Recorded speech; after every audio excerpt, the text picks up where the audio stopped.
Jonathan had always been a man of modest dreams. A janitor by trade, he spent his days polishing floors and scrubbing windows in one of the city's towering office buildings.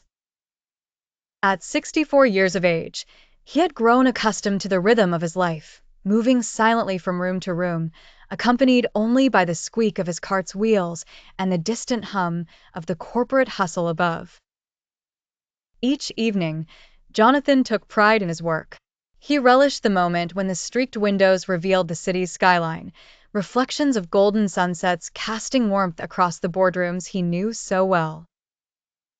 Yet, there was an unspoken weariness in his bones, a quiet resignation that his life would remain a series of repetitive tasks until retirement, or perhaps beyond.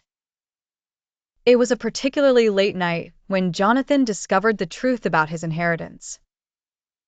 Nessie, the sprightly office secretary whom Jonathan had seen grow from an intern to a confident executive assistant, had stopped for a chat. As she handed him a thermos of piping hot coffee, a ritual of comfort she extended whenever work stretched into the late hours, she shared a peculiar story she'd heard from Mr. Thompson, the CEO of the company. "You know, Jonathan," Nessie began with a teasing smile, "there's a rumor that the old banker, Mr. Fitzgerald, left this building to someone special. It's all over the office grapevine." Jonathan chuckled, sipping his coffee. "And who might that lucky person be? I could sure use a fortune to clean this place faster, mind you." But Nessie leaned in closer, her eyes twinkling with mischievous delight. "Oh, come on, I think it's you, John. Mr. Thompson said the new owner was someone with the initials JF. He's been going on about it all week." "At my age, I'm the most common JF you'd find," Jonathan replied, shaking his head at the absurdity. Yet, curiosity gnawed at him as he continued his rounds. His mind wandered. Could there be a kernel of truth in Nessie's playful banter?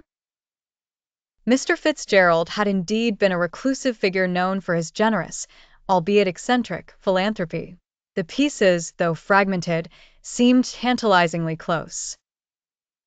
As Jonathan vacuumed the plush carpets of the executive suite, he paused to notice an oversized envelope left deliberately on the CEO's desk. His eyes narrowed on the engraved initials JF. Jonathan hesitated, and then, bolstered by an inexplicable urge, he took the envelope in his hands. Inside, he found a letter and a set of keys. The words penned delicately began with, "To my dear heir Jonathan Fitzgerald." Stunned, Jonathan skimmed through the heartfelt message. The old banker had indeed seen something special in him all these years, the very diligence and care he showed not just the floors, but the essence of the building itself. Fitzgerald managed a quiet admiration, leaving Jonathan to unknowingly nurture his legacy. Overwhelmed, Jonathan lowered himself into the plush chair.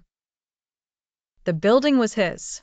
From the tall windows streaming with moonlight to the echo of hallways he had cleaned one by one. In the days that followed, Jonathan wore a small smile as he continued his duties. Though his work remained physically demanding, it throbbed now with a meaning that coursed through his every task, a gentle reminder of the inheritance he'd unknowingly cherished for years.